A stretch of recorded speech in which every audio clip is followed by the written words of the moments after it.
అందరికీ నమస్కారాలు. గోదావరి వరద బాధితుల కోసం నిన్న ఈరోజు నేను ఆచంట, పి గన్నవరం, రాజోలు, పాలకొల్లులోని ముంపు ప్రాంతాల్లో పర్యటన చేశాను. పలు లంక గ్రామాల్లో ఇప్పటికీ దారుణమైన పరిస్థితులు ఉన్నాయి. తీవ్రమైన నష్టం జరిగింది. ప్రభుత్వం అన్ని విధాలా విఫలమైంది. ఏదైతే సిడబ్ల్యూసి 12వ తారీఖుని రాష్ట్రాలన్నింటినీ అలర్ట్ చేశారు. ఇదేదో కొత్తగా అక్కడికక్కడ ఫ్లాష్ ఫ్లడ్ బడి వచ్చేసి లేకపోతే విపరీతమైన వరదలు వచ్చినటువంటి వరద కాదు. ఇది గోదావరి దక్షిణ భారతదేశంలోనే పెద్ద ఎత్తున వరదలు వస్తాయి. మామూలుగా 30 లక్షలు 40 లక్షల క్యూసిక్స్ ఆఫ్ వాటర్, దీని ఫ్లడ్ డిశ్చార్జ్ కూడా 50 లక్షల క్యూసిక్స్ ఆఫ్ వాటర్ అంటే 500 టీఎంసీ నీళ్లు ఒకే రోజు వస్తాయని ఫోర్కాస్ట్ చేసి ఆ ప్రకారం మనం ప్రాజెక్టు కూడా కట్టుకున్నాం. నాసిక్లో ప్రారంభమైన దీన్ని ఇక్కడ రాజమండ్రిలో సముద్రంలో కలిసే సమయంలో అనేక alerts, time to time well established procedure ఉంది. మామూలు ప్రొసీజర్ కాదు. ముఖ్యమంత్రులు మారచ్చు, గవర్నమెంట్లు మారచ్చు, కానీ ప్రొసీజర్ మారలా. ఇవన్నీ కూడా నామ్స్ ఉన్నాయి. ఆ నామ్స్ అన్నీ కూడా ఎక్కడ పడిన వర్షం, ఎంత క్వాంటిటీ, ఎంతవరకు ఫ్లో అవుతుంది, ఎంత టైం పడుతుంది, ఇవన్నీ కూడా ప్రతి సంవత్సరం ఎస్టాబ్లిష్ చేసిన తర్వాత ఆ నామ్స్ ఫాలో అయిన పరిస్థితి. రెండోది, గవర్నమెంట్లో రియల్ టైం వ్యవస్థను ఎస్టాబ్లిష్ చేశాం. ఏపీ వ్యారియర్స్ అనే ఒక వ్యవస్థను ఏర్పాటు చేసి ఫర్దర్గా దీన్ని స్ట్రెంగ్తన్ చేయడం కోసం రాష్ట్రంలో పడే వర్షం, అదే మరి రాష్ట్రంలో ఉండే major, medium, minor irrigation projects, అందులో ఉండే వాటర్ లెవెల్స్ అవన్నీ తీసుకొని ఫ్లడ్ మేనేజ్మెంట్, క్యాచ్మెంట్ ఏరియాలో పడే వర్షం, మన రాష్ట్రంలో పైనుంచి వచ్చే వాటర్ని అంతా కూడా మేనేజ్ చేసి కరెక్ట్గా దాన్ని ఎస్టిమేట్ చేసి ఫ్లడ్ మేనేజ్ సిస్టమ్ తీసుకొచ్చి ప్రాణ నష్టం, ఆర్థిక నష్టం తగ్గించడం కోసం ఏపీ వ్యారియర్స్ అని ఒక ప్రాజెక్ట్ తీసుకొచ్చాం. ఈరోజు అన్నీ పోయినాయి. వ్యవస్థలో మొత్తం నాశనం చేశారు, విధ్వంసం చేశారు. ఈరోజు మీరు ఏమైనా కనీసం సిడబ్ల్యూసి గోదావరి పైన ఇచ్చే ఇన్ఫర్మేషన్ ఫాలో అయ్యారంటే అది కూడా లేదు. ఎక్కడా హెచ్చరికలు లేవు. వాలంటీర్లు కానీ, సచివాలయం కానీ ప్రజల్ని ఎక్కడా అప్రమత్తం చేసిన దాఖలాలే లేవు.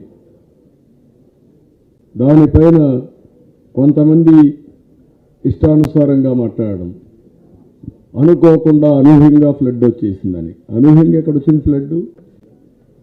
ఫ్లడ్ వచ్చేది ముందు చెప్తూనే ఉన్నారు. మీడియా ఘోషిస్తూ ఉంది, టీవీల్లో వేస్తున్నారు, అలర్ట్స్ అన్నీ వస్తూనే ఉన్నాయి. మీ చేతగాని తనం వల్ల వ్యవస్థను మీరు నిర్వీర్యం చేసి మీరేం పట్టించుకోకుండా మొత్తం నాశనం చేసే పరిస్థితికి వచ్చారు. కనీసం మంచినీళ్ళు ఇవ్వలేకపోయారు, ఇప్పటికి కూడా ఇవ్వలేకపోయారు. అయోధ్య లంకలో మంచినీళ్ళు ఇవ్వలేని పరిస్థితి, బురద నీళ్లు తాగే పరిస్థితి ఉందంటే వీళ్ళు ఏమనాలా? వీళ్ళు మనుషులా, లేకపోతే రాక్షసులా, లేకపోతే దున్నపోతు పరిపాలన? వీళ్ళు సమాధానం చెప్పాల్సిన అవసరం ఉంది. ఎప్పుడు కూడా నాయకుడు అనేవాడు లీడ్ చేయాలి. నాయకుడనేవాడు ఇంట్లో కూర్చొని పెత్తందారి వ్యవస్థతో నేను డబ్బు ఎవ్రీడే నా ఖజానా నేను చూసుకుంటాను, నాకు ఎంత వస్తున్న ఆదాయం చూసుకుంటానంటే కుదరదు. అదే జరుగుతూ ఉంది. ఇంత వరదలు వస్తే పక్క రాష్ట్ర ప్రభుత్వాలు ఈ విధంగా స్పందిస్తున్నాయి. మీరు ఏ విధంగా స్పందించారు? మీరు గాల్లో తిరిగారు. అది కూడా మొక్కుబడిగా మీ బటన్ నొక్కడానికి పోతూ ఇక్కడికి వచ్చి రాజమండ్రిలో అటా తిరిగినట్టు నాటకం చేసి రాజమండ్రిలో 1 నిమిషం నిలబెట్టి వెళ్ళారు. అంటే ఇదేనా ఒక నాయకత్వం? అంటే ఇదేనా పరిపాలన అనుభవం? ఇదేనా సుపరిపాలన? ఇవన్నీ చేసి ఈరోజు అతను గాల్లో తిరుగుతున్నాడు ముఖ్యమంత్రి. ప్రజలందరినీ బురదలో వేసేశాడు. ఎక్కడ చూసినా ఈరోజు నేను చూస్తే ఎంత భయంకరమైన పరిస్థితులు అంటే అంత భయంకరమైన పరిస్థితులు ఉన్నాయి. ఈ నాగరిక ప్రపంచంలో ప్రతి ఒక్కరూ సెల్ ఫోన్ పెట్టుకొని తిరిగే ఈ ప్రపంచంలో కనీసం నీళ్లు ఇవ్వలేని పరిస్థితి, తిండి పెట్టలేని పరిస్థితి, సకాలంలో నిత్యావసర వస్తువులు అందుబాటులో పెట్టలేని పరిస్థితి ఉందంటే ఈ ప్రభుత్వాన్ని ఏమనాలని అడుగుతున్నా. ఇంత మునుపు కూడా హుదూహుదు జరిగిన తర్వాత కూడా నేను ఆ రోజు ఒక టక్కర్ కమిటీ వేసి అప్పటికుండే మాన్యువల్స్ అన్ని కూడా రివ్యూ చేసి కొత్తగా ఒక మాన్యువల్ రాయించాను. అంత మునుపు కూడా సమైక్య ఆంధ్రప్రదేశ్లో ఉన్నప్పుడు ఏబిఎస్ రెడ్డి ద్వారా ఒక మాన్యువల్ రాయించాను. Government of India, state government, orders, funds ఏమేమి ఉన్నాయి, రెడీనెస్ ఎట్ ఉండాలి, ప్రిపేర్నెస్ ఎట్ ఉండాలి, రిహార్సల్ ఎట్ చేయాలి, ఇవన్నీ కూడా చేసి ఇంకా ఇంప్రూవ్మెంట్ చేయాలనే ఉద్దేశంతో మళ్ళా టక్కర్తో వేసాం. వీళ్ళు అవన్నీ ఎక్కడా ప్రిపేర్నెస్ ఉన్నట్టే కనపడలేదు. ఇప్పుడు కూడా మాన్యువల్లో ఉంది. వర్షాకాలం వస్తే కంపల్సరీగా రిహార్సల్ చేయాలి. జిల్లా అడ్మినిస్ట్రేషన్, రాష్ట్ర అడ్మినిస్ట్రేషన్ రిహార్సల్ చేయాలి. అదే మరిగా ఈ రిలీఫ్ టీంలన్నీ కూడా ఎప్పటికప్పుడు మీటింగ్ కూడా పెట్టుకోవాలి. అవసరమైతే ఆర్మీ కానీ వాళ్ళని కూడా డ్రా చేయడానికి అవి కూడా మనం చేసుకోవాల్సిన అవసరం ఉంది. ఇంకొక పక్కన ఇక్కడ చూస్తే స్టేట్మెంట్లు ఇచ్చారు, ఎక్కడ అమలు కాల. ఈ ముఖ్యమంత్రి 25 కేజీలు ఇస్తారని చెప్పి ఒక స్టేట్మెంట్ ఇచ్చాడు. ఎన్ని కేజీలు ఇచ్చాడు నేను అడుగుతున్నా. నిన్న కూడా అయోధ్య లంకలో నేను పోయినప్పుడు వీళ్ళు అనౌన్స్ చేసింది 10 కేజీలు మాత్రం ఇచ్చారని చెప్పి నాకు చెప్పారు. నేను ఎప్పుడైతే వస్తున్నానని చెప్పానో, నా ప్రోగ్రామ్ ఇష్యూ చేశానో, అక్కడి నుంచి పరిగెత్తా వచ్చి ఇప్పుడు ఇక్కడ మాత్రం పాలకొల్లో 25 కేజీలు ఇచ్చేదానికి ప్రయత్నం చేశారు. ఒకప్పుడు మత్స్య కార్మికులకి వాళ్ళకు చాలా ఇబ్బందులు ఉన్నాయి. వీళ్ళ వల్ల ఇంకా ఇబ్బందులు పెరిగాయి. గోదావరిలో మత్స్యకారులు పడవల ద్వారా ఇసుక తెచ్చుకునేవాళ్ళు. ఇప్పుడు ఆ ఇసుక తెచ్చుకునే పరిస్థితి లేదు. వీళ్ళ ధన దాహానికి మత్స్యకారులు మొత్తం బలైపోయారు. వాళ్ళకు ఉపాధి పోయింది. అదే మాదిరిగా సముద్రంలో కానీ నదుల్లో కానీ వరద వచ్చినప్పుడు చేపలు దొరకవు, వేటకు పోయే పరిస్థితి లేదు. అందుకే ఆ రోజు నేను ప్రత్యేకంగా వారి కోసం 50 కేజీల బియ్యం, మామూలుగా 25 కేజీలు ఇస్తే వీళ్ళకి డబ్బులు ఇచ్చాం. 1 నెల 2 నెలలు పోలేరనే ఉద్దేశంతో ఇచ్చాం. అదే మాదిరిగా మగ్గాలుండే చేనేత కార్మికులకి ఇలాంటి సీజన్లో ఇండ్లకి నీళ్ళు వస్తే ఏవైతే పిట్స్ అని నానిపోతాయి కాబట్టి, తడిచిపోతాయి కాబట్టి, మగ్గం కూడా తడిచిపోతుంది కాబట్టి వాళ్ళకి పని ఉండదు. ఇంకా వాళ్ళకు కూడా డబ్బులు ఇచ్చాం, వాళ్ళకందరికి కూడా సహాయం చేశాం. ఈరోజు మీరు చెప్పిన 25 కేజీలు ఇవ్వాల, కడాని వీళ్ళ చూస్తూ ఉంటే 4 ఉల్లిపాయలు, 4 బంగాళాదుంపలు వాళ్ళే చెప్పారు. అంటే వీడికి ఎట్లా మనసు వచ్చిందో నాకైతే అర్థం కావడం లేదు. ఇది ఒక జోక్ అనుకున్నా ఇది వాస్తవం. ఇంత దుర్మార్గంగా వీళ్ళు ప్రవర్తించి ఎవరైతే ఏజెన్సీ ఏరియాలో ఉండే ముంపు గ్రామాలుగా ఉండే గ్రామాలని అడవుల్లో చెట్టుకొకటి దాక్కునే పరిస్థితికి వచ్చారు. ఇప్పుడు కూడా అడవుల్లో ఉన్నారు. ఇది ఎంత భావ్యం అని అడుగుతున్నాను నేను. ఈ ముఖ్యమంత్రి సమాధానం చెప్పమంటున్నా, ప్రభుత్వానికి సమాధానం చెప్పమంటున్నా. నీకు హెలికాప్టర్స్ పెట్టుకోవచ్చు, ఫుడ్ అంతా కూడా మనం డ్రాప్ చేయొచ్చు నువ్వు రీచ్ కాలేకపోతే. అదే సమయంలో ఎవరికైనా రెస్క్యూ ఆపరేషన్ కావాలంటే సమైక్య ఆంధ్రప్రదేశ్లో కానీ తర్వాత వచ్చిన ప్రభుత్వాలు కూడా ఎక్కడికక్కడ హెలికాప్టర్లు పంపించి రెస్క్యూ ఆపరేషన్ చేసిన సందర్భాలు కోకోలాలు, ఒకటి రెండు కాదు. అన్నిటికీ డబ్బుల కంటే ప్రజల ప్రాణాలు ముఖ్యం. ఎవరైతే సంక్షోభంలో ఉంటారో ఆ సంక్షోభంలో ఉండే ప్రజల్ని కష్టాలు తగ్గించడానికి మనం టెక్నాలజీ ఉపయోగించుకొని చేయాల్సిన అవసరం ఉంది. అది కూడా చేసే పరిస్థితి లేదు.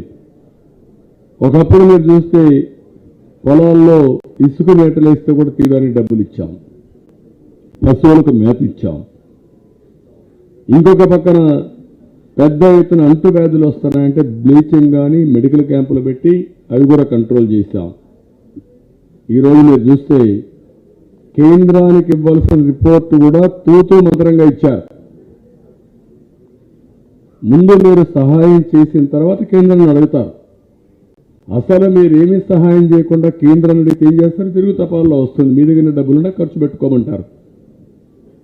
అంచనా వేయడం కానీ దానిపైన మనం సహాయం చేయడం కానీ తీవ్రతని ఎప్పటికప్పుడు కేంద్ర ప్రభుత్వం దృష్టి తీసుకోవడంలో ఈ ప్రభుత్వం పూర్తిగా ఫెయిల్ అయ్యే పరిస్థితిలో ఉంది. ఇప్పటికే కూడా 70 గ్రామాలు ఇంకా నీళ్లలోనే ఉన్నాయి. ఇంకొక పక్కన అందుకే నేను ఇది ఒక నేచురల్ కెలామిటీ అయినా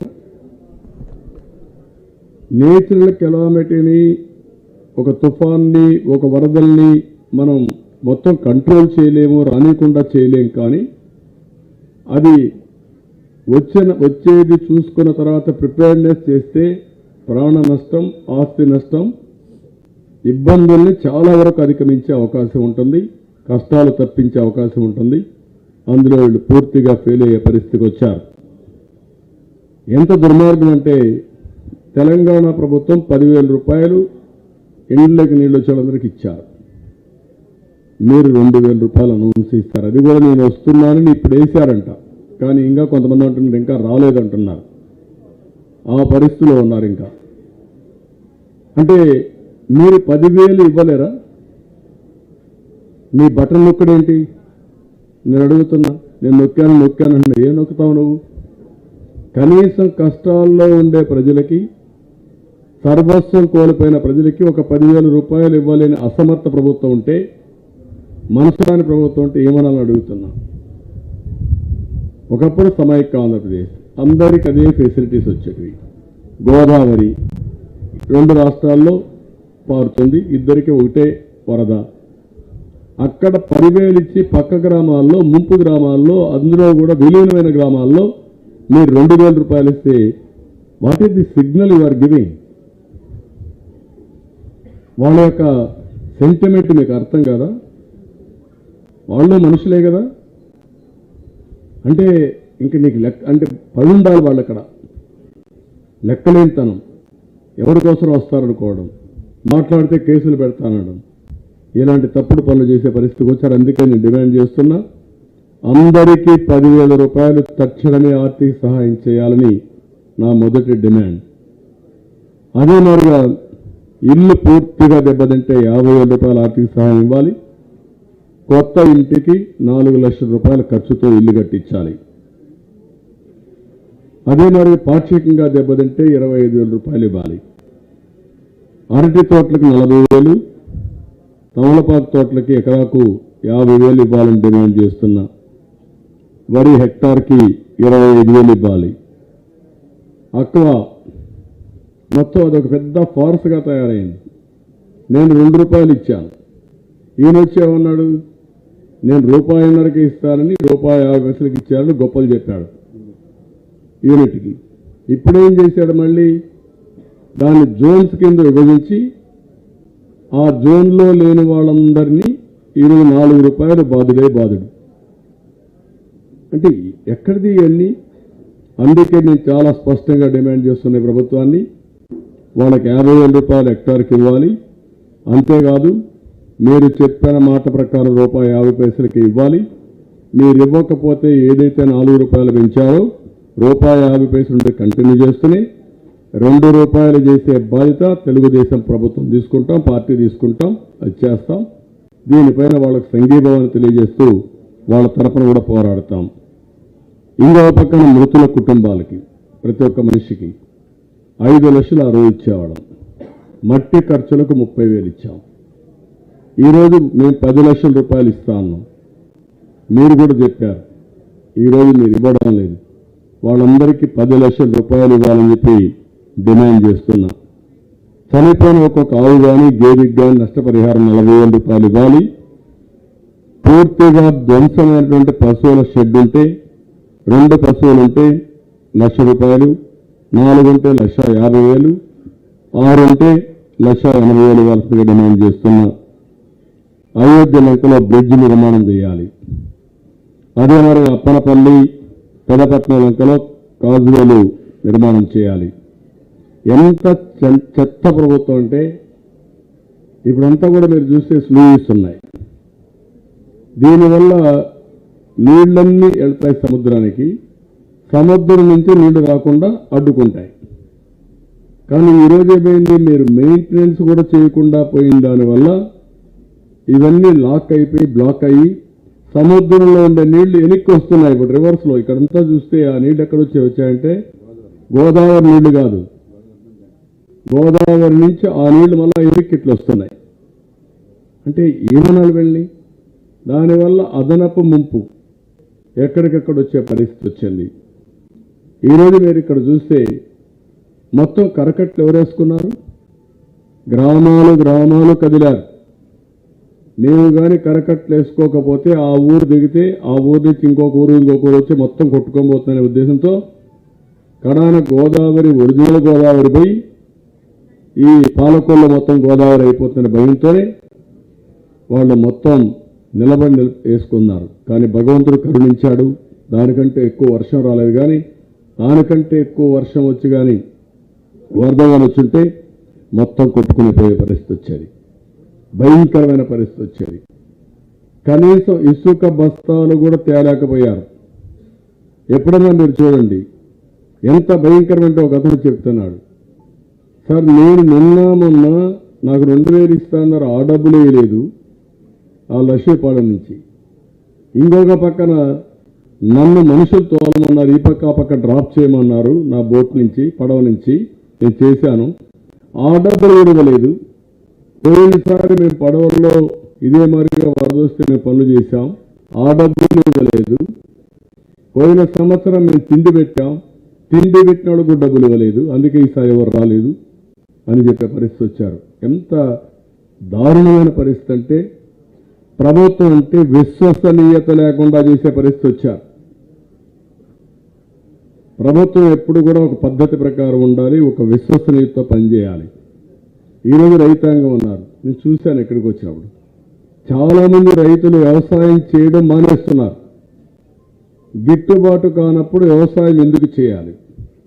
కౌలు రైతులు కౌలు చేయడం మానేస్తున్నారు. కౌలు చేస్తే మొత్తం నష్టం వస్తూ ఉంది. నష్టం వచ్చిన తర్వాత ఏమీ లేదు అమ్మడానికి కూడా, మొత్తం ఆత్మహత్య చేసుకోవాలి. అప్పుల వాళ్ళ ప్రెషర్ తట్టుకోలేక నిలిపేశారు, కౌలు నిలిపేశారు. రైతులు వ్యవసాయం చేసే పరిస్థితులు లేరు. అదే మరి క్రాప్ హాలిడేకి పోయే పరిస్థితి వస్తున్నారు. ఇలాంటివి చూస్తామంటే చాలా భయంకరంగా. ఇప్పుడు కూడా మీరు చూస్తే ఈస్ట్ గోదావరి వెస్ట్ గోదావరి రాష్ట్రం మొత్తం ధాన్యం కొనుగోలు చేసిన ధాన్యానికి ఇంకా డబ్బులు ఇవ్వాలి. డబ్బులు ఇవ్వకపోతే ఏ విధంగా ఖరీఫ్ వేస్తారండి పంట? పెట్టుబడులు ఎవరిస్తారు వాళ్ళకు?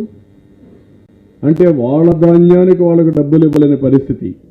నిన్నే కేంద్రం మళ్ళా ఒక హెచ్చరిక చేశారు, మేము కరోనాకు బియ్యం ఇచ్చాం, మీరు డిస్ట్రిబ్యూట్ చేయలేదు. మేము డిస్ట్రిబ్యూట్ చేయమని ఇచ్చాం కాబట్టి మీరు చేయలేదు, కాబట్టి మీకు రాబోయే రోజుల్లో ధాన్యం కొనుగోలు ఆపేస్తామని వాళ్ళు హెచ్చరించే పరిస్థితికి వచ్చారు. అంటే మీ చేతగానితనం, మీ స్వార్థం ఏ విధంగా ముందుకు పోతుందో మనం అర్థం చేసుకోవాల్సిన అవసరం ఉంది. ఈ విషయాలు ఈ విధంగా ఉంటే, ఇంత భయంకరంగా ఉంటే సిగ్గు కూడా లేకుండా ప్రభుత్వం గడప గడపకు వైఎస్ఆర్ ప్రభుత్వాన్ని మనం ఇంటింటికి తిరగాలని, ఎమ్మెల్యేస్ని తిరగాలని అంటే బురదలో చిక్కకపోయిన గోదావరి వరద బాధితులను ఆదుకోవడంలో మాత్రం శ్రద్ధ లేదు, ఓట్ల పైన మాత్రం ఎక్కడ లేని శ్రద్ధ. మీరు ఒక్కసారి గుర్తుపెట్టుకోవాల్సిన అవసరం ఉంది. ప్రజలందరికీ విజ్ఞప్తి చేస్తున్నా, వీళ్ళ నాన్న చనిపోతే మూడేళ్ళు లేకపోతే 4-5 సంవత్సరాలు ఆ రోజు మీరు చూస్తే ఓదార్పు యాత్ర చేశాడు. 4-5 సంవత్సరాలు. ఆ రోజు ఓట్ల కోసం ఓదార్పు యాత్ర, అదే మాదిరిగా ఓట్ల కోసం పాదయాత్ర. ఆ రోజు మాత్రం నేను అన్ని చేస్తాను అని హామీలు ఇవ్వడం.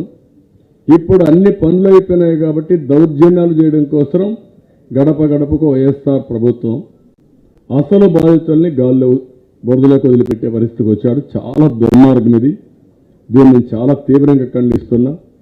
ఇది బాధ్యత రాహిత్యం తప్ప ఇంకోటి కాదు. ఇలాంటి ఒక ప్రజలంటే లేకుంటే సమాజం అంటే లెక్కలేని మనుషులంటే చాలా ప్రజాస్వామ్యానికి చాలా ప్రమాదం వస్తుంది. దీన్ని చాలా తీవ్రంగా ఖండిస్తున్నా. ఈరోజు నేను చెప్పాల్సిన సమస్యలు ఊరుకొని ఉన్నాయి. ఒకసారి మీరు చూస్తే శ్రీలంక, నేను ఎన్నోసార్లు చెప్పాను మీకు కూడా, శ్రీలంకను కూడా దాటిపోయాం మనం. ఇప్పుడు శ్రీలంక 2,16,00,000, వాళ్ళ అప్పు 2,20,000 కోట్లు, అంటే రఫ్గా 1,00,000.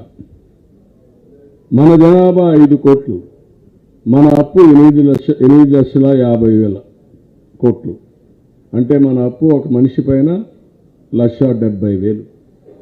నలుగురుంటే 6,80,000. అంటే ఎవడు కట్టాలి ఈ డబ్బులు? రెండోది, ఇప్పటికి కూడా బాధుడు పెంచుతూనే ఉన్నాడు. ఇంకా ఈరోజు ఎప్పుడో కట్టవలసినటువంటి నీటి తీరువాకు పెనాల్టీలు వేసి, వడ్డీ వేసి, చక్రవడ్డీ వేసి వసూలు చేసే పరిస్థితికి వచ్చాడు. నాలా పెంచడం ఒకటి కాదు, పెన్షన్ ఏమీ లేదు. ఇంకా వృత్తి పన్ను, ఆస్తి పన్ను, చెత్త పన్ను, మరుగుదొడ్డి పన్ను, ఇంకేది దొరికితే అది పెంచుకుంటూనే పోతున్నాడు. ఇంకా ఇది చాలా దుర్మార్గం. రేపు రాబోయే రోజుల్లో మన వాళ్ళకి టాలరెన్స్ ఉండే ఇంతవరకు ఒప్పుకున్నారు, కానీ వేరే దిక్కల్లో అయితే ఇంత టాలరెన్స్ కూడా ఉండేది కాదు. ఇప్పటికే రోడ్డు మీదకి వచ్చేవాళ్ళు. నేను చూశాను అయోధ్య లంకలో బెదిరించి వాలంటీర్స్ని చెప్పి ఒత్తిడి తీసుకొచ్చారు. ఎందుకు బెదిరిస్తారు? కడాన నేను అడుగుతున్నాను వెళ్ళి, అంటే బెదిరిస్తే, భయభ్రాంతులు చేస్తే, వాస్తవాలు కప్పిపుచ్చితే అవి బయట రావా? ఈరోజు కాకపోయినా ఇలాంటివన్నీ చేసే పరిస్థితికి వచ్చారు. దీన్ని కూడా చాలా తీవ్రంగా ఖండిస్తున్నా. ఈ ప్రభుత్వం వల్ల పోలవరం ప్రాజెక్టు కూడా బలైపోయింది. మీరందరూ ఉన్నారు వెస్ట్ గోదావరి జిల్లా. ఎన్నిసార్లు నా రివ్యూకి వచ్చారు మీరు? ఇక్కడ ఉండేవాళ్ళు నెలకొక్కసారి నేను పోలవరం విజిట్కి వచ్చేవాడిని, ఫిజికల్ విజిట్కి వచ్చేవాడిని. ప్రతి సోమవారం నేను పోలవరంగా డిక్లేర్ చేసి ఫోకస్ చేశా.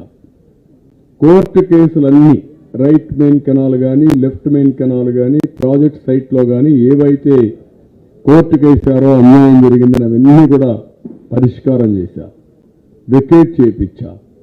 అక్కడి నుంచి ప్రాజెక్టుని పరిగెత్తించాం. అదే మరిగా ప్రాజెక్టు పరిగెత్తించే సమయంలో ఆ ఏజెన్సీ కూడా సరిగ్గా చెప్పితే కేంద్ర ప్రభుత్వమే ఆ రోజు ఇంకొక ఏజెన్సీని కూడా అన్ని విధాలా పెట్టి, అదే మరి డైరెక్ట్గా బావర్ లాంటి సంస్థ డయాఫామ్ వాళ్ళకి పెట్టి వాళ్ళు డైరెక్ట్ కూడా పే చేసి పనులన్నీ పూర్తి చేయించాం. అడాని ఏం జరిగింది ఈరోజు?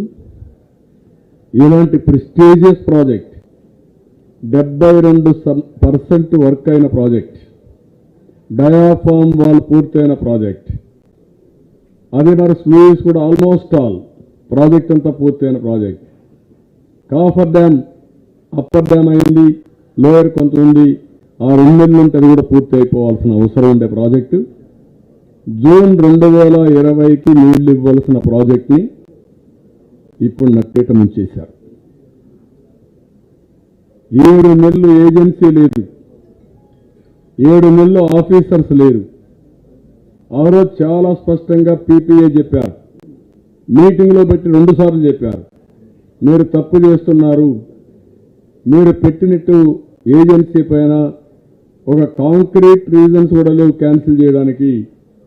ఒకవేళ క్యాన్సిల్ చేస్తే 2 ఏజెన్సీలు వస్తే, టెక్నికల్గా వాళ్ళు తప్పులు చేస్తే ఎవరిని అడగాలన్నా కూడా తెలియని పరిస్థితి, ఒకరి మీద ఒకరు బ్లేమ్ చేసుకుంటారు, అకౌంటబిలిటీ ఉండదు, జవాబుదారితనం ఉండదు, చేయొద్దని చెప్పారు.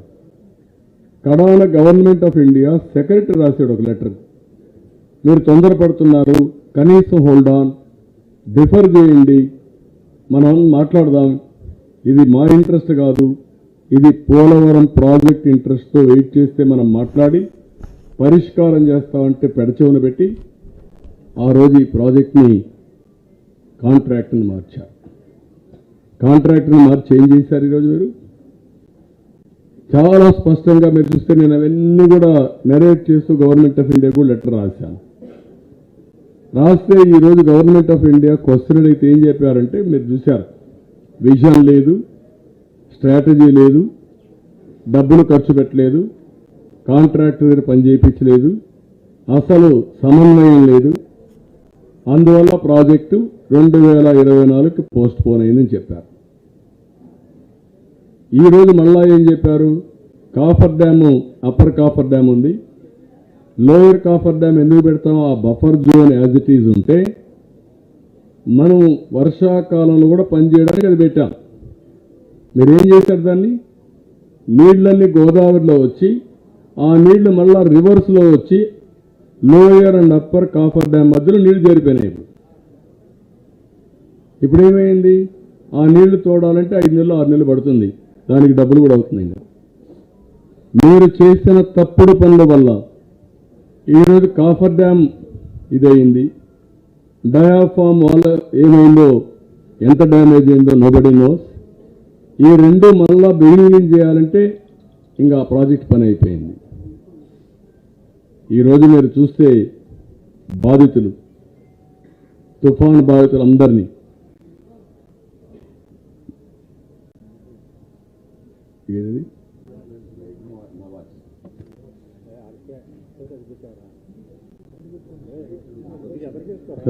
ఓకే, ఈరోజు మీరు చూస్తే తుఫాన్ మీరు బాధితులు చూస్తే ఇదే జగన్మోహన్ రెడ్డి అక్కడికి వచ్చి R&R 10 లక్షలు ఇస్తా అన్నాడు, అందరికి ఇల్లు కట్టిస్తా అన్నాడు. ఒక్క ఇల్లు కట్టాడా?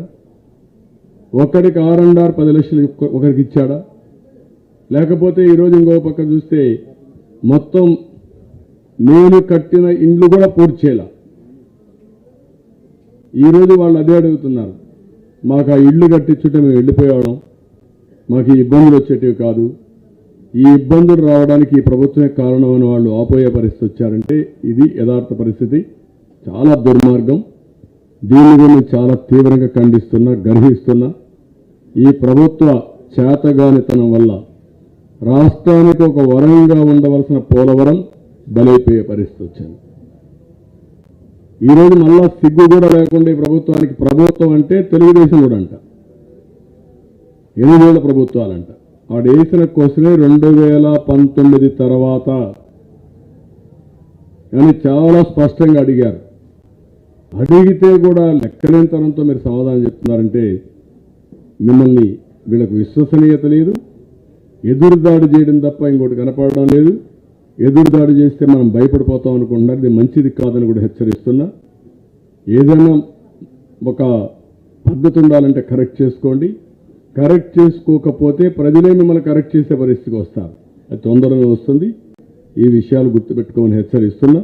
ఇప్పటికైనా సరే నేను అడుగుతున్నా, ముంపు బాధితులు ఏం చేయబోతున్నారు? మీరు R&R మీరు చెప్పిన 10 లక్షలు ఇస్తారా? అక్కడ కూడా పెద్ద స్కామ్, ల్యాండ్ ఎక్విజిషన్ స్కామ్, పెద్ద స్కామ్ జరిగింది. వీళ్ళే ఆఫీసర్ సస్పెండ్ చేసే పరిస్థితికి వచ్చారు. అంటే ఎక్కడ దొరికితే అక్కడ దోచేయడం తప్ప ఎక్కడ ఒక బాధ్యత, ఒక జవాబుదారితనం లేకుండా పనిచేస్తున్నారు. ఇవన్నీ నేను చాలా తీవ్రంగా ఖండిస్తూ ప్రజలకు కూడా అప్పీల్ ఇస్తున్నా, మీరు కూడా అర్థం చేసుకోమని. మళ్ళీ ఇంకొక విషయం కూడా హెచ్చరిస్తున్నా, మీరు కానీ మీరు చెప్పిన ప్రకారం కానీ ఈ వరద బాధితులకు కానీ నష్టపరిహారం ఇవ్వకపోతే పార్టీ టేకప్ చేస్తాం, మళ్ళీ వస్తాం. మేము వదిలిపెట్టే సమస్యలు, మిమ్మల్ని ప్రజల్లో దోషులుగా నిలబెట్టే వరకు తెలుగుదేశం పార్టీ వదిలిపెట్టాం, ప్రజల పక్షాల నుండి పోరాడతాం. Thank you.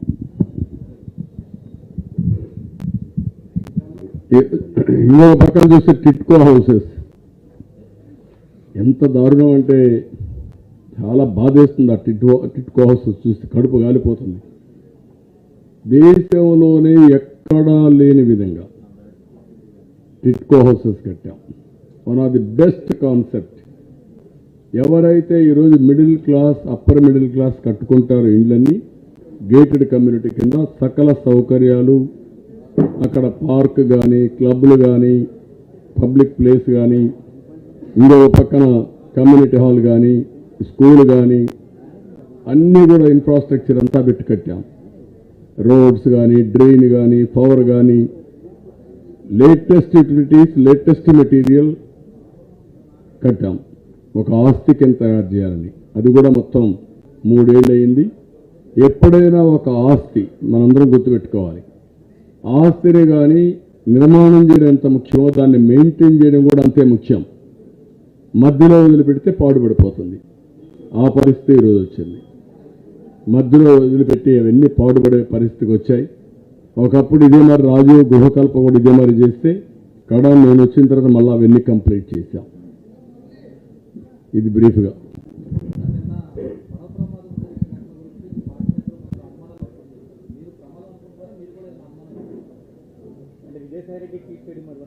ఏమని ఏది ఏమని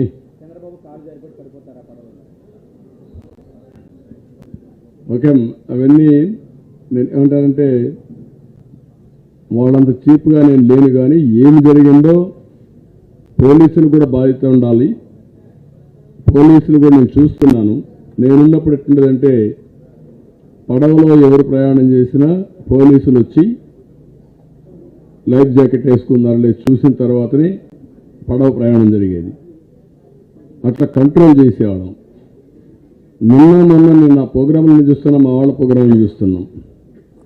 కొంతమంది పోలీసులు అమిత ఉత్సాహంతో మా ప్రోగ్రాంలు నియంత్రణ చేయాలని చూస్తున్నారు.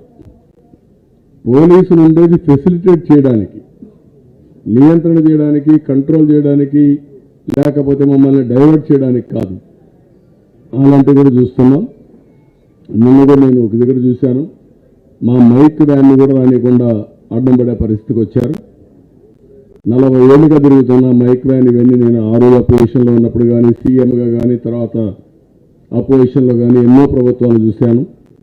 ఇలాంటి పనికిరాలను ప్రభుత్వం దీన్ని నియమనం నాకైతే అభివర్ణించలేకపోతున్నాం. టెయింటెడ్ ఆఫీసర్స్ అవన్నీ చేస్తున్నారు. అంత ఈజీగా వదిలిపెట్టాం. ఇది కరెక్ట్ కాదు. ఒకవేళ మీకేమైనా ఉంటే ఇన్ఫర్మేషన్ ఇవ్వండి, దానిపైన మాట్లాడతాం తప్ప నేను చౌకబారు ఆరోపణ చేయడం నేను సిద్ధంగా లేను. కానీ జరిగిన సంఘటన దురదృష్టం, బాధాకరం. అదే కానీ వెలాసిటీ ఎక్కువ ఉండి ఇంకొంచెం అవతల జరుగుంటే మనం ఊహించని ప్రమాదమే జరిగేది. ఇది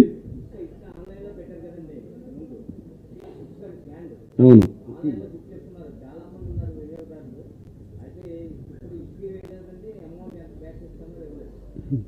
ఒకటే తమ్ముడు, ఇంకా చాలా ఉన్నాయి కథలు చెప్పుకుంటూ పోతే కథలుగా రాత్రి 3 చెప్పుకోవాలి. మీరు రాయాలంటే మీరు కూడా రాయలేని పరిస్థితిలో ఉన్నారు. రెండోది మీకు కూడా కొంతవరకు భయం కూడా ఉంది. మీకు ఏమనుకోవద్దండి. ఎందుకంటే ప్రతి ఒక్కరూ సేఫ్ జోన్కి వెళ్ళిపోతున్నారు. ఆ సేఫ్ జోన్ ఏంటంటే మనకెందుకు ఒక కేసు పెడతారు, మనం ఏదో గౌరవప్రదంగా ఉన్నాం, మనం రాయకపోయినా పర్వాలేదు కానీ రాసేందుకు ఇబ్బందులు పడాలని మీరు కూడా ఉన్నారు. కొద్దిమందే తప్ప ఇది కరెక్ట్ కాదు. కొంతమంది మేనేజ్మెంట్లే ఆ పని చేస్తున్నారు, అది వేరే విషయం. కేంద్ర రాష్ట్ర ప్రభుత్వాలు వరద బాధితులకి ఎటువంటి సహాయం అందించాలి? చాలా క్లియర్గా మీకు కేంద్ర రాష్ట్ర ప్రభుత్వాలు చాలా స్పష్టంగా నేచురల్ కెలామిటీ ఫండ్ అవుతుంది, గుర్తుపెట్టుకోవాలి. సెంటర్లో ఉంది, స్టేట్లో ఉంది. స్టేట్లో వచ్చే డబ్బులు కేంద్ర నిధులు, రాష్ట్ర నిధులు కలిపి ఒక కెలామిటీ ఫండ్ కింద పెట్టాలి. ఆ డబ్బులు ఖర్చు పెట్టాలి.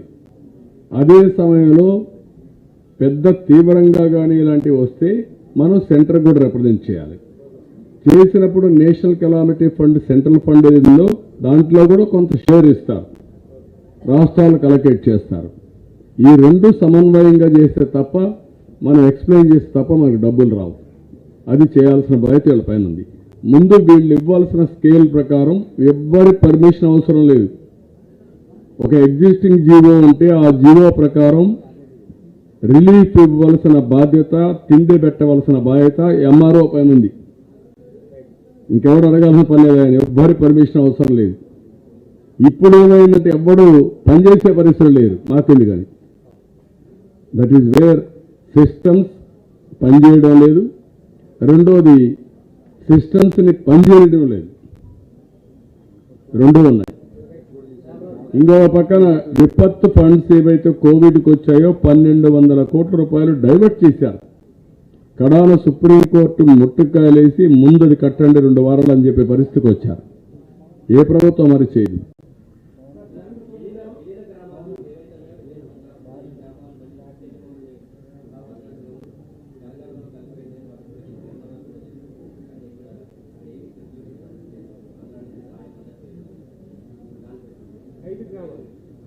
అదేనా మీకు మీకు లేక 5 గ్రామాలు మీకేమి బాధ అనిపించలేదా అది విన్నప్పుడు? అదే నేను బాధపడుతున్నా. నేనేమంటున్నానంటే ఆ మండలాలు ఇచ్చింది వాళ్ళు ఎప్పుడు కూడా ప్రాజెక్టుకు ఒక డెఫినేషన్ ఉంది. ఆ డెఫినేషన్ అంటే ఒక ప్రాజెక్టు వల్ల బెనిఫిట్ పొందిన ప్రజలు ఎంత ఆనందంగా ఉంటారో, ఆ ప్రాజెక్టు వల్ల నష్టపోయిన రైతాంగం కానీ ప్రజలు కానీ అంతే ఆనందంగా ఉండాలనే ఉద్దేశంతోనే ఒక స్పెషల్ యాక్ట్ వచ్చింది. ఆ యాక్ట్ ప్రకారమే R&R, revised R&R, land acquisition, market rate కంటే 1.5 times ఇలాంటివన్నీ అంశాలు ఉన్నాయి. ఇక్కడ అడుగుతున్నాం, వాళ్ళు అక్కడి నుంచి మనం ఇక్కడ తీసుకున్నప్పుడు పక్క రాష్ట్రంలో వాళ్ళకి ఇచ్చే వస్తువులు కానీ వాళ్ళు పరామర్శించే విధానం కానీ మనం కూడా చేయాలి కదా. కనీసం చేయకుండా పోవడం న్యాయమా? వాళ్ళు త్యాగం చేశారు కదా. త్యాగం చేసినాక వాళ్ళు ఏమడిగారు? మాకు మీరు ఇస్తామన్న డబ్బులు ఇవ్వండి, మాకు ఇళ్ళు కట్టివ్వండి, మేము వెళ్ళిపోతామంటే మేము చేయం, నువ్వు ఇక్కడే ఉండాలా, నీ ఇష్ట ప్రకారం చేస్తామంటే ఇది మానవత్వం? ఇది that is what I'm asking. ఇది సెంట్రల్ ప్రాజెక్ట్, సెంట్రల్ ఎనాక్ట్మెంట్. ఇది ఆర్డినెన్స్ ఇచ్చింది సెంటర్, యాక్ట్ చేసింది సెంటర్. అలాంటప్పుడు మనం రాష్ట్ర ప్రభుత్వ పరిధిలో వాళ్ళు త్యాగం చేసినప్పుడు త్యాగానికి ఇవ్వవలసిన ఫలితం ఇదేనని అడుగుతున్నాయి ప్రభుత్వాన్ని. అక్కడే నేను తప్పుపడుతున్నాం. కాబట్టి చాలా దుర్మార్గమైన ప్రభుత్వం ఇది, చేతగాని ప్రభుత్వం. దీన్ని చాలా తీవ్రంగా ఖండిస్తున్నా. మంచిది కాదు.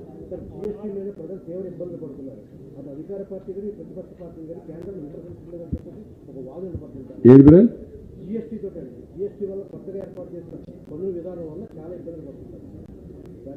అంటే జిఎస్టీ వల్ల కాదు, జిఎస్టీ ఇంక్రీజ్ వల్ల. పీరియాడికల్ గా జిఎస్టీ, స్పిరిట్ ఆఫ్ జిఎస్టీ ఏంటి? జిఎస్టీ ద్వారా ట్రాన్స్పరెన్సీ వస్తుంది, ఎవేజన్ తగ్గిపోతుంది, ఎక్కువ ప్రభుత్వానికి రావాల్సిన ట్యాక్సేషన్ ఎవరు ఎగ్గొట్టకుండా ఎక్కువ వస్తుంది అనుకున్నాం. ఇప్పుడు రోజు రోజు పెంచుకుంటా పోతున్నాం. వేసేశారు, వేసే పరిస్థితి కాదు, అయిపోయింది. మధ్య పని కూడా వేసారు, అయిపోయింది.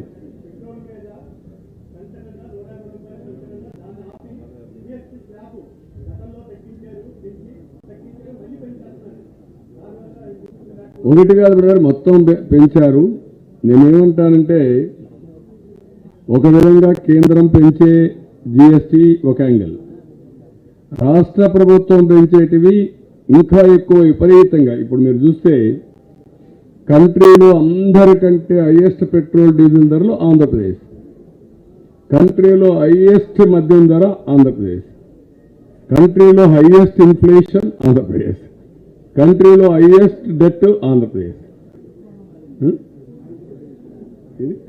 శాండ్ దేశంలో హైయెస్ట్ ఆంధ్రప్రదేశ్, కరెంట్ ఛార్జీలు హైయెస్ట్ ఆంధ్రప్రదేశ్, ఆర్టీసీ హైయెస్ట్. వాళ్ళు వేసి మాకు పంపిస్తున్నారు. తమిళనాడువి, కర్ణాటకవి, తెలంగాణవి, వాళ్ళ బిల్లులు మన బిల్లులు పెట్టి సోషల్ మీడియాలో వైరల్ చేస్తున్నారు. చూడండి, ఇంత మంచి అన్యాయమా, ఇంత దోపిడినా, ఇంత బాధుడా?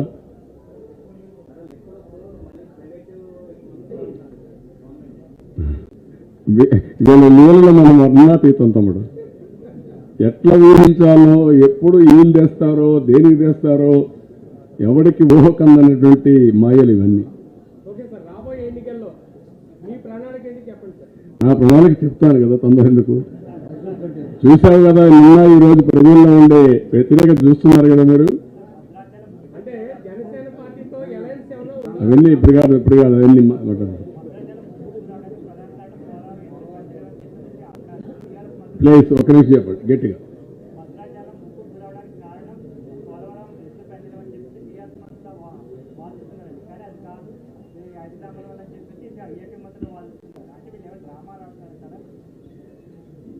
నేను అవన్నీ మాట్లాడడం లేదు, కానీ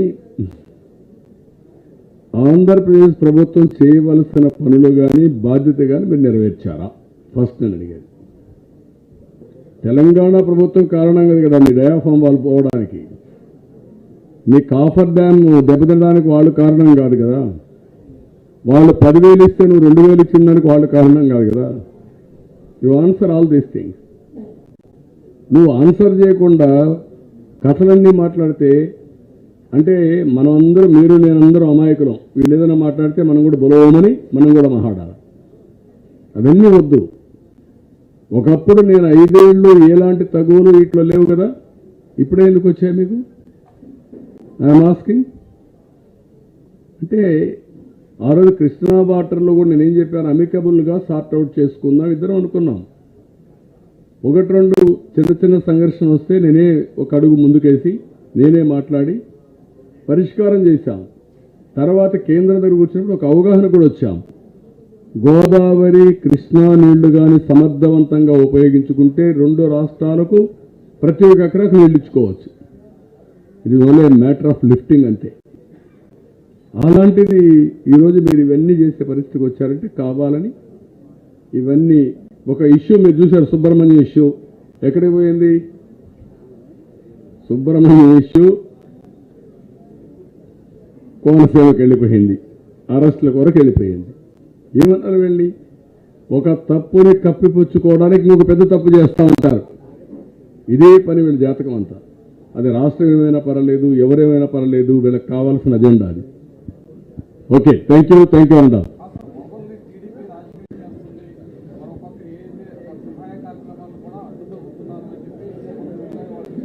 నేనేమంటారంటే రాజకీయం ఇంకా మేము చేయలేదు, ఇప్పుడు రాజకీయమే చేస్తాం. ఎందుకంటే వరద బాధితుల సమస్యల పరిష్కారం కావాలంటే రాజకీయ నాయకులు ఇంటర్ఫీర్ అయితే తప్ప పరిష్కారం కాకుండా పోయినాయి. అందుకే ఇంటర్ఫీర్ అయ్యాం. ఇప్పుడు విమర్శలు చేయడమే కాదు, చైతన్యం తెస్తాం, ప్రజలను అవసరమైతే డెమాన్స్ట్రేషన్ చేపిస్తాం. తప్పులేదు దాంట్లో. వాళ్ళకు న్యాయం జరిగే వరకు, నువ్వు చెప్పిన మాట నిలబెట్టుకునే వరకు పోరాడతాం. అది రాజకీయం కాదు, అది న్యాయం కోసం పోరాటం.